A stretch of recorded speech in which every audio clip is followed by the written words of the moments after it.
to the fairy tavern. You too. Okay. Greetings, travelers, and welcome to the fairy tavern.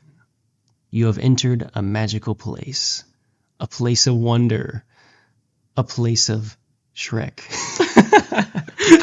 Just kidding. But anyways, yeah, we're happy to have you guys here to listen to us. We're here to continue our series in Beowulf. I would like the time just to explain a little bit more about our podcast and what the Fairy Tavern is. And so the idea of the Fairy Tavern comes from the book Magician's Nephew, which is one of the Narnia books. And in that book, there's this whole scene, spoiler alert, where there's a wood that the kids go to, and in this wood there's all these portals to all these worlds.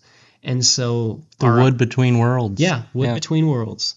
And the idea is what if there was this kind of mystical tavern there, like in between all these worlds, and so all these stories from all these worlds kind of come through this tavern, and so that's kind of the idea. So we're telling the stories from all of these worlds, basically. Yeah. And our first episode on Beowulf, I know we said that that episode may not even ever come out because it may be very rough. This is our first time doing this. But honestly, it may be good just to edit it and send it out there. It's very transparent of us to do that. Yeah. Well, I think if we did it again, it would be kind of like same, yeah. Okay. We'll just send it out. It's our first episode. Be gracious. This episode we are completing Beowulf. This time we would really like to focus more on just the story. We really want to just get the story out there first so that you guys can follow along as if we are sitting around a campfire and we're just telling you the story just as like in oral tradition, which is how this story would be told originally. That is our goal. Just to recap from last time, Beowulf is written by an unknown author, maybe a court or a monastic poet. He probably was a Christian. There are so many Christian themes in Beowulf. Nobody really knows when this book was written, but a lot of people speculate that it was written in the 7th century AD and that the author was probably from Northumbria. However, that is also debated. Some people believe he lived during King Offa's reign in Mercia, and some people believe he lived in East Anglia. Who knows where those places are? They don't exist anymore. Mercia, Anglia, or Northumbria. And yeah, this is a Scandinavian poet. Not poet. He was a Scandinavian poet, whoever the guy who wrote it was. But this is a Scandinavian Old English poem. This is an epic and a tragedy. So yeah, that can tell you a little bit about Beowulf's coming life, or not life. Anyway, yeah, spoilers. We're going to get right into it. Beowulf's my guy. He's my guy. He's a good guy. So we're going to get right into it. We have just ended off... Where did you end off last time? I ended off with Hrothgar speaking to Beowulf, talking about how Grendel's mom has gone to her lair and basically, seek it if you dare, save us. And he talks about how there'll be a reward if he's successful. Right. Okay, so I'll just pick up. After Beowulf slays Grendel, peace does not last long. Grendel's mother, seeking vengeance for her son, rises from the dark waters of her lake and strikes Heorot. She kills one of King Hrothgar's most trusted men, dragging him away into her shadowy mare. Mare? I've never heard that word again. A female horse? I may be saying that wrong. Anyway, back to the story. Sorry to interrupt. Beowulf does not hesitate. He arms himself and dives into the black, haunted waters. The fight that follows is desperate. His own sword, Hrunting, fails him, but fate provides. On the wall of her lair hangs a massive sword forged by giants. With it, Beowulf strikes Grendel's mother down. And as if to make his victory complete, he finds Grendel's lifeless body, severs the head, and carries it back to Hera as proof. The Danes celebrate, and Beowulf returns home to Geatland with glory, wealth, and renown. As it's written in the book, Beowulf, the bravest of the Geats, returned with the spoils of the battle, a hero among men. There, back in Geatland, he is honored by King Hygelac and his queen. They celebrate his bravery, and Beowulf receives treasures and gifts. Many years later, after serving his own people faithfully, Beowulf ascends to the throne of the Geats after Hygelac dies. He governs wisely for 50 winters, maintaining peace and prosperity. As is written, he was a king beloved by all, renowned for his deeds and his counsel. But even heroes cannot escape the turning of time. Foreshadowing. In his old age, a new terror awakens. A dragon. A slave steals a golden cup from its hoard, and in rage the beast burns the land, laying waste to the Geats' home and halls. Though aged, Beowulf decides to face the dragon and protect his people. He knows what must be done. As is written, even in his old age, Beowulf knew that a hero must stand against fate. There's our theme of courage coming back. Mm-hmm. Beowulf gathers his loyal warriors and marches into battle. The battle's fierce. Seeing the flames of the dragon, his thanes flee in fear. Only Wiglaf, a loyal young warrior, stays. Wiglaf eventually musters up the courage to help Beowulf, and he rushes to his side. Together they strike the dragon down, but not without cost. The beast's fangs have pierced Beowulf, and its venom is already coursing through his body. Beowulf felt the venom in his wound, death was coming, but he would not regret the fight. Mortally wounded, Beowulf asks Wiglaf to bring him the dragon's treasure, and when he sees the gold, the jewels, and the ancient wealth, gives thanks to God, reflects on his life, expresses his concern for his people, and names Wiglaf as his successor. Wiglaf. He requests that a barrow be built on the cliff overlooking the sea so that sailors will remember him. Shortly after, Beowulf breathes his last breath. Poor guy. Mm-hmm. The people mourn deeply, recognizing the loss of a wise and brave king. As is written, they wept for their lord. Their sorrow was deep, for no king had ever led them so wisely. They fear future attacks without Beowulf to defend them. I would too. Beowulf is the strongest guy. Mm. He was a king to the end, and his spirit went forth as it must. Beowulf is then burned on a pyre surrounded by treasure. A barrow is constructed, visible from the sea, to commemorate his life and deeds. His ashes laid rest within, and treasures are buried with him, sealed away forever. And the last line of the poem reads, "They said that of all the kings upon the earth he was the kindest, the most gracious, the most gentle to his people, and the most eager for eternal flame." And so ends Beowulf, not with a victory that lasts forever, but with the passing of a hero whose courage, wisdom, and loyalty outlived even death itself. And that is the end of Beowulf. It's sad that Beowulf had to die. I know, yeah. But it was foreshadowed for a lot of the book. Well, his glory lives on in all our hearts. His glory does live on. Yeah. No, I mean, once you get past the brunt of the book, there's a lot to take from Beowulf. Yeah. There was a part that you didn't mention, because obviously we can't talk about every single thing that happens. But something that I really thought was cool in the story was the scene where Beowulf is about to jump into the lake to go after Grendel's mother. And basically it's like the lake is boiling and there's like sea monsters everywhere. Yeah. He jumps into the lake. I was like, that's pretty wild. Yeah. And then it talks about like Unferth comes up again.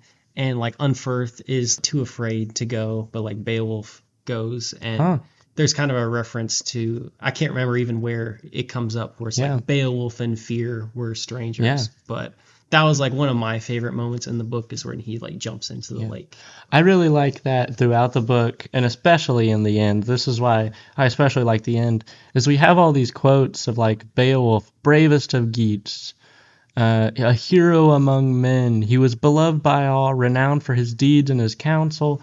We really get to see into that Scandinavian culture of how much they really cherished and admired bravery, valiance, strength, courage. Yeah. I really like that. Something else that I noticed that I thought was cool, and that was a theme that I didn't bring up last time, is kind of the idea of glory, where Beowulf several times like talks about like he wants to like earn fame for himself by like killing Grendel, killing Grendel's mom. And by the time we get to the dragon, I mean, he's already earned fame. But like fame comes up several times where it's like glory, and like he wants to do this challenge, and there might be kind of some negative in that, or, you know, seeking fame is something you'd think of as being a negative thing. But I think there is something to that, where it's like that idea of male ambition, where like men have the ambition to like do things, do something great, be something great. I mean, that ambition can lead you down some bad paths, but I think that like male ambition, or like that you commonly see in men, properly channeled, can be a good thing. And I think with Beowulf, it actually is a good thing, mostly. Yeah. So that's just something, like glory was a theme.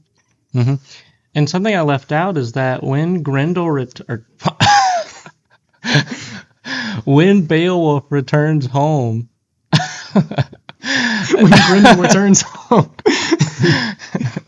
when Beowulf returns home and King Hygelac and his queen celebrate his bravery, I may be wrong, but I finished the book yesterday. Another part of the whole theme of the Christianity in this, King Hygelac just like praises God for Beowulf returning home and bringing all this stuff. Yeah. And I mean, even I think it's like right after the battle too, they do the same thing. There's a lot of Christian influence in this book. It's all over. It's kind of cool to see. Yeah. And I like we were saying about courage. It seems that like good things tend to happen to men who like stand and not run. Yeah. And so that's the whole thing with Wiglaf. Like even though it seems crazy, you know, you can't defeat this dragon, like somehow it just kind of works out for the best when men, they don't run, but they stand. Yeah. And in the book, Wiglaf stands there for a long time. He has this whole monologue and like really thinks about it, and then eventually runs and rushes to Beowulf's side and helps him. I liked all of his men leaves him. So I was liked with the dragon how it's described. I think it's described as being 50 feet long, which is crazy. But it talks about like it's multicolored, like it glowed like a dozen colors. Yeah, where it's like, man, it must have been crazy to look at. It must have been, yeah. But yeah, I always wonder, trying to like categorize all these creatures, where it's like Grendel's not called a dragon. And so, like, what type of creature is Grendel compared to the dragon? He's a Nephilim. Or, well, according to some people, he may be an ogre. Oh. Yeah. According to Tolkien. Oh. Grendel is Shrek. Grendel. That's actually kind of why I brought that up in the beginning. Yeah. Part of it was a joke, but it really does seem that, like, Shrek is almost the opposite. It literally is true. Yeah. Yeah. Grendel is Shrek. Beowulf is Lord Farquaad, and the dragon is Donkey's wife, and Grendel's mom is Fiona. I'm trying to put that all together. So Grendel's mom marries a Lord Farquaad? Yeah. Yep. Okay, I won't ask any more questions. Well, actually, when I was doing research for this episode, I did learn that in the 2007 film of Beowulf, Beowulf does sleep with Grendel's mom. No way. Yeah. Yeah. So Fiona is Grendel's mom, and Beowulf is Lord Farquaad, according to the 2007 version of Beowulf. I do think it's crazy that they wrote in Beowulf sleeps with Grendel's mom. Well, I'm going to try to put that out of my mind. It's canon now. But I think with Shrek, a lot of that movie is like trying to reverse the. I know I'm bringing the conversation back to Shrek. Reverse like the traditional fairy tale themes, and so, kind of in a way, well, that's kind of the point of Shrek. Yeah. But Beowulf, I think is just really cool, and that there's a lot to learn, and kind of talking about how obviously treasure's a big theme, and the reference to like gold defeating the strongest of men, and you kind of see that with like Hermund and stuff. Mm-hmm. Treasure can be your enemy, Yeah. and that works well. Mm-hmm. It even says, of course, when the slave steals the gold from the dragon, that just unleashes havoc upon Geatland. But then when they bury the treasure with Beowulf, it even says that like that was God did not like that. You remember that part of the story? It says near the end they buried the treasure or like locked it away or something. They did something to it where no one could get to it. No one except God could get to it. And it was saying that like God did not like that. It's interesting. Yeah. You got to be generous like Hrothgar. Yeah. Give out those rings. They like cursed the treasure. I remember that too. Yeah, this may be a bit of a shorter episode. We just had the last little bit of Beowulf to go through. I would like to go over more extensively in the history of it, though. Yeah, so I'll do that. We already covered about the author and about like when it was written, just speculation. Beowulf is an alliterative verse-style epic poem composed in Old English. It's considered one of the oldest surviving poems in the English language. The poem takes place in different parts of Scandinavia and over the course of the 6th century AD. It is a story of the supernatural as well as the record of Anglo-Saxon history. Though Beowulf's adventures are legendary, people don't really know if he really lived. He could have been a real figure and there was just a bunch of legends around him. But he may not have lived at all. Historical figures and events are described in Beowulf, however. For example, the raid of the Geatish king Hygelac into Frisia. Historical figures such as Hrothgar, Eadgils, Hrothulf, Ongenthau, Hythesen, Onella, and Heirdred. Those are all historical figures. I may be butchering their names, but that's just how I read them. Because there was little literacy in medieval England, Scots were key to recording history. They upheld the history of England since the very beginning, along with the ancestry of their first settlers. Though the poem is written through the lens of Christianity, the world, and we already covered this earlier, the world of Beowulf is decidedly pagan. The events of the story take place long before the conversion of Scandinavia. And the conversion of Scandinavia was in the 11th century, the 10th century, one of those times. I don't remember. Well, this is long before it. This was like 3 centuries before that. Lords like Hrothgar and Beowulf hold lavish feasts, lead their men into battle, and reward their men with treasures. These values were core values of the ancient people of Scandinavia. That's why I said that if Beowulf was a real man, his character fits seamlessly into the context of his Germanic society. He is like the poster child of Germanic society. Also, those values were also the values of Anglo-Saxon nobility long after the arrival of Christianity into Scandinavia. Though this work is praised today for its uniqueness, the uniqueness of the story of Beowulf being a tragedy, I guess that's not very unique. There's a lot of tragedies. It's unique because of, the way it's written. But monster stories, I guess that's one way it's unique. Big monster stories like Beowulf. There's not a lot that's like Beowulf that's written today. However, those kind of stories were super common in medieval England. There was another one called Judith that was written around that time. It's basically like the same thing. Not the same story, but same kind of theme. And yeah, that's what I gathered on the history of Beowulf, the background. It's interesting. Interesting to think that some of the characters were like real people during that time. I'm a big fan of, Scandinavian and like Scandinavian history, Norse mythology, that sort of thing. And you can definitely see how that relates to Beowulf, like kind of the very matter-of-fact way it says things in Beowulf. It's a lot very similar to Norse mythology. Yeah.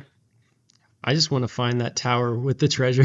Yeah. Actually, no, I want Nicolas Cage to find it. I want that to be National Treasure 3. Nicolas Cage finds Beowulf's treasure. Tower of It's Secrets. cursed. Cursed tower. Nicolas Cage gets cursed.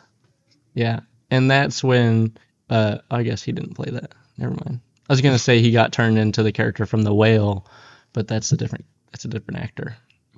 Yeah. Yeah. He's like a really fat guy.